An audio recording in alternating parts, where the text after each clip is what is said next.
बिस्मिल्लाहिर्रहमानिर्रहीम। अस्सलामु अलैकुम वरहमतुल्लाहि वबरकातुहू। आज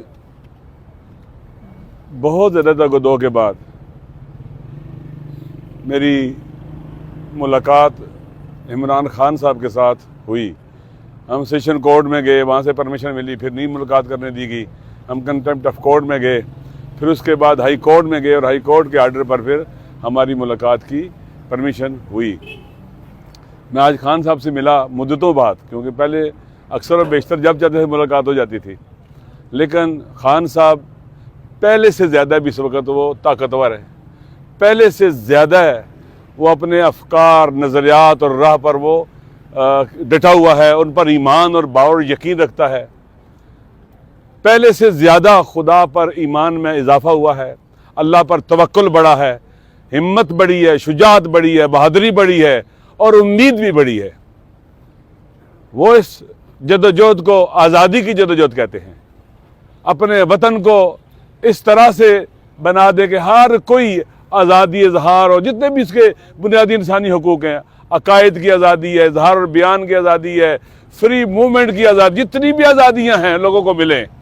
हमारे अदलिया और इदारे बावकार हों, हमारी पार्लियामेंट बावकार हो, वहाँ जो लोग बैठे हों वो अवाम के हकीकी नुमाइंदे हों।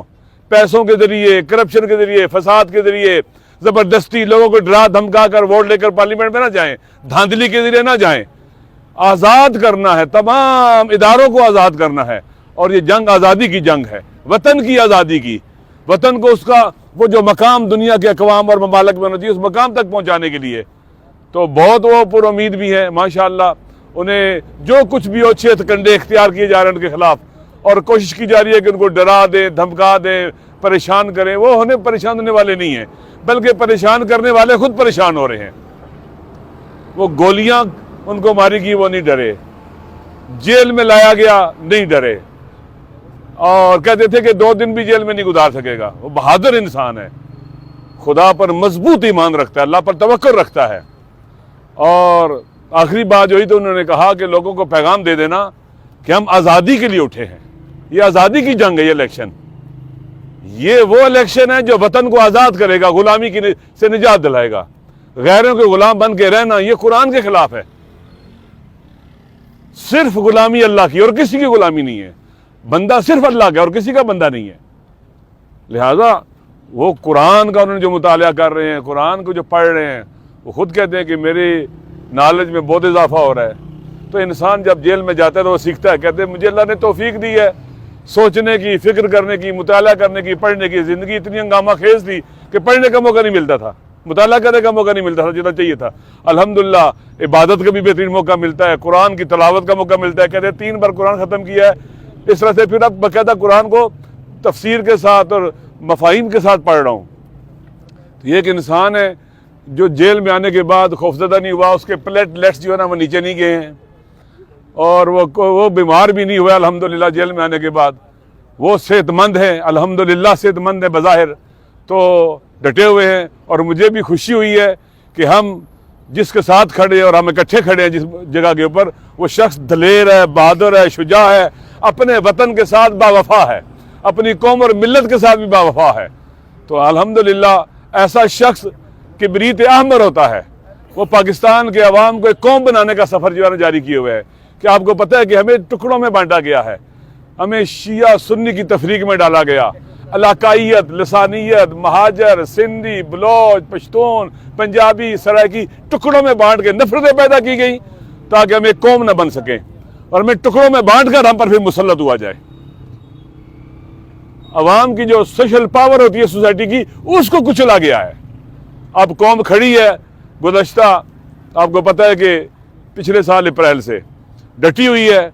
जितना जुल्म होता है, जितनी ज्यादती होती है, जितने अच्छे हथकंडे इख्तियार किए जाते हैं, इतने ही पावर का मिसयूज करने वाले नंगे हो रहे हैं, और उतना ही खान साहब की पॉपुलरिटी में इजाफा हो रहा है लोगों के अंदर। वो पार्टी से भी बालातर है, लोग उससे मोहब्बत करते हैं। अल्लाह ने भी कहा है कि जो लोग अल्लाह पर ईमान लाए और अमाल साले अंजाम दिए, अल्लाह लोगों के दिलों में उनकी मवद्दत को पैदा कर देता है, जो कि हमें किसी की गुलामी कबूल नहीं है।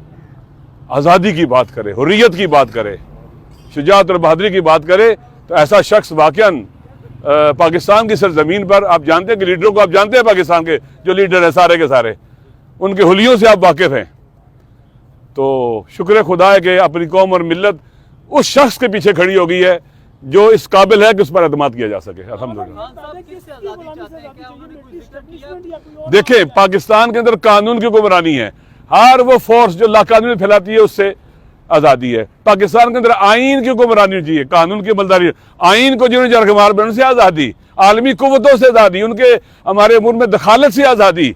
हम उनके साथ लग के अपने पाकिस्तान को तबाह बर्बाद किया, पहले टूटा है, अब बाकी मंदा पाकिस्तान देखें जंग की हालत पेश कर रहा है, तबाह बर्बाद है, माशी तौर पर, सियासी तौर पर बहरान है, सिक्योरिटी के बहुत मुश्किलात और मसाइल है जिनके साथ हम खड़े हैं। इन सब से आज़ाद हों ताकि पाकिस्तान के अवाम तय करें कि हमने किस तरफ जाना है। पाकिस्तान के अवाम तय करे कि हमारी मंजिल क्या है, रास्ता क्या है, हमने उधर जाना है, ना ये कि हमारे लिए बाहर से तय हो जाए और वो फैसला करें और हम जनाब उनके गुलामों की तरह सर झुका के उस पर अमल करें। मेरे ख्याल में ना ये कुरान इजाज़त देता है, ना सुन्नत, ना अंबिया औलिया खुदा, ना हमारे शोदा और वो अजीम लोग जो हमारे पेशरो थे, कोई भी नहीं इजाज़त देता कि हम गुलामी की तो गले में डालकर सर झुकाकर इन जालिमों के पीछे चलें जो गजा के बच्चों के कातिल हैं। अमेरिका गजा के बच्चों का कातिल है, इसराइल गजा के बच्चों का कातिल है। उसने कहा था हम इसराइल को तस्लीम नहीं करेंगे, अमेरिका को कहा था कि आप गुलामी कबूल नहीं करेंगे। आज आप देख ले गजा में कौन कातिल है, 30,000 के करीब बच्चों का, औरतों का और मर्दों का बेगुनाहों का कातिल इसराइल। इसके साथ आप समझौते तल्लुकात कायम करना चाहते थे जो कातिल है, और अमेरिका जो उसको असला भेज रहा है, जहाज दे रहा है, तोपें दे रहा है, सब कुछ दे रहा है उसको असला, और अमेरिकी कमांड एंड कंट्रोल सेंटर वहां बना हुआ है गजा के लोगों को मारने के लिए, उन बच्चों औरतों को मारने के लिए। तो इनसे आजादी, अरब हुक्मरान इनके गुलाम है। देखें, सब कुछ रखने के बावजूद उनके हाथ बंधे हुए कैदियों की तरह है, वो गुलाम है। वो अमेरिका के मुकाबले में गजा के मजलूम की हिमायत नहीं कर सकते। इसलिए आज़ादी वसी माना रखती है और इंशाअल्लाह हम आज़ादी के सफर में इकट्ठे हैं और खून के आखिरी कतरे तक, आखिरी सांस तक इस रास्ते पे चलते रहेंगे। शुक्रिया।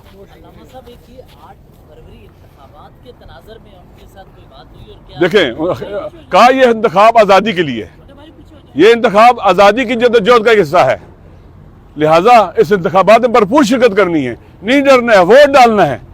ये मरहला है उन लोगों को मायूस करने का जो मायूस करना चाहते थे अवाम को कि खान के ऊपर पाबंदियां लगा दी गई हैं, जेल डाल दिया गया है, बल्ला चला गया है, फलां चला गया है, ताकि लोग मायूस हो और वोट न डालें। नहीं, निकलना है, मायूस करने वालों को मायूस करना है।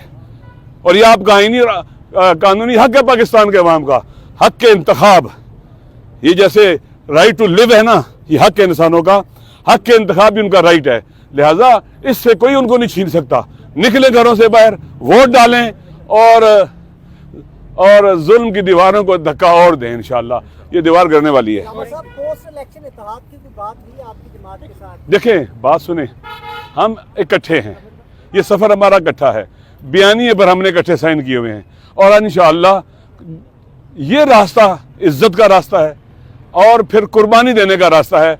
हम करबला वालों के मानने वाले हैं, हम कुर्बानी देने में सबसे आगे होंगे इंशाअल्लाह।